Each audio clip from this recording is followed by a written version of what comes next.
This is Southern Cross News with Rachel Williams. Good evening everyone and welcome to Southern Cross News. Federal Opposition Leader Bill Shorten is making Tasmanian healthcare a federal issue, vowing to overhaul the state's health system. But whether the Labor leader will walk the talk remains to be seen, with Shorten failing to promise any new funding for the state. A long walk through a devoted crowd, federal Labor leader Bill Shorten in Hobart today. With a federal election on the way and a Prime Minister on shaky ground, he is making his priorities clear. Healthcare. It is the number one issue in Tassie. It's a number one concern right around Australia. Addressing the party's state conference, Mr Shorten travelled the distance, but failed to announce anything new for Tasmania. Instead, making bold promises to overhaul our health system, alongside his federal colleagues. A new Labor government nationally will cut the Tasmanian waiting list in half to begin with, because we will always put the health of Tasmanians ahead of the interests of the top end of town, full stop. The Liberals, of course, continue to claim record funding for health. But of course, if your population's going up and your cohort's got more serious chronic disease, of course you should have record health funding. It should be going up, but it should be going up more than it is. If we don't start putting the resources into our health system today, we will be the first generation of Australians to pass on to our children an inferior health system than the one we inherited from our parents. The Deputy Premier today defended the party's health policies and the progress it's made since winning power. The economy is growing, exports are booming, there's 14,700 more people employed now than there were 4 years ago. It's been a solid job, but there's a lot more work to do. And while he may be in China, it didn't stop the Premier from trying to steal the show overnight, taking to social media to come good on a bet after his beloved Cats lost Friday night's AFL elimination final to the Demons.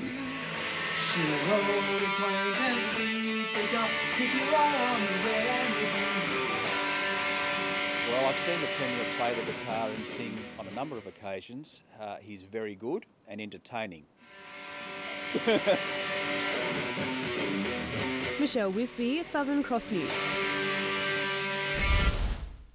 Hobart's Calvary Hospital has been forced to delay complex heart surgeries after failing to meet national standards. The Lenna Valley Hospital said the delay would only be temporary and was due to trouble with escalation of care, reporting protocols and auditing processes. In a statement, the hospital says some patients will now need to have surgery in other facilities, and it was disappointing for medical and nursing staff. This is a matter for Calvary, but of course the Department of Health will naturally work with Calvary to ensure the best possible services are delivered. The delay is the latest in a long line of issues for the private hospital after it was put on notice earlier this year for non-compliance with a number of safety and quality criteria. A new poll has revealed almost 2/3 of Tasmanians are in support of a cable car up Mount Wellington. 62% of people questioned as part of the EMRS survey said they wanted the controversial development to proceed. The majority of supporters living in Tasmania's north and northwest. The latest $50 million proposal has divided the community and has so far failed to gain any sort of approval from the Hobart City Council. 5 days of disco, art and cabaret has wrapped up in Launceston. Thousands turned out for this year's Junction Arts Festival, including a few fancy-dressed diehards riding out the final day. After another year of wheeling out the weird and wonderful, it was only fitting this year's Junction Arts Festival received a quirky send-off. 100 riders touring Launceston in their finest tweed. Roughly 12,000 people made their way to Princess Square over the past 5 days for food, music and art. It's been absolutely massive. I think it's been one of the biggest years yet. There's just thousands of people have come through the square. Every night it's just been going off. More events this year meant more ticket sales. Organisers say it's all about using the entire city as its stage, rather than hiding away. We have a focus on presenting the work of Tasmanian artists. But rather than just, booking people's work and whacking it on in a theatre, we're all about putting people's work in unusual spaces. So that might be in the park or in churches or in car parks or in the back of the Princess Theatre. A style that's won over fans for the past 8 years. It's just really lovely to see the community coming together and all getting involved. It's a really friendly event and it's a really good, local advertisement for Launceston. Weather's been a bit off-putting, that's the only thing. We went to a couple of events yesterday and the day before. Yeah, it's been pretty good so far. Sean McComish, Southern Cross News. A film depicting Tasmania's dark colonial history has snared 2 major prizes at this year's Venice Film Festival. The Nightingale tells the story of an Irish convict and an Aboriginal tracker in the Tasmanian wilderness in 1825. The special jury prize goes to The Nightingale, Jennifer Kent. Australian director Jennifer Kent dedicated the award to the Aboriginal people of Tasmania. I'd like to dedicate this award to the Palawa people of Tasmania who suffered enormously and whose hearts were broken and who are so strong and proud. The film's Bakali Ganamba also picked up the award for Best Up-and-Coming Actor. One of America's most frequently performed plays will get a run on stage in Launceston. Our Town tells the story of a small fictional American town through the eyes of everyday characters in 1901. You old geezer! It's got a really large cast, which is appealing. The staging is to be done with minimal set, as you can see from what we've got around us today. But the themes are certainly enduring. The show opens at the Earl Arts Centre on Wednesday. Bumper crowds have turned out for Launceston's Boat and Caravan show. Thousands flooded into the Silverdome, all fishing for a bargain, with some exhibitors even selling out ahead of the summer rush. With the summer coming along, these exhibitors have chosen this time so you can buy a caravan, buy a boat and have it delivered for Christmas. The expo is now in its 6th year. Glenorchy ruckman Cameron Duffy has been cleared of any serious injury after a nasty head clash ended his match at Blunston Arena overnight. While Zach Webster is once again facing a stint on the sidelines as Lauderdale shattered the Pies' premiership hopes. With the match over, along with Glenorchy's year, Webster decided to finish things off with a bang.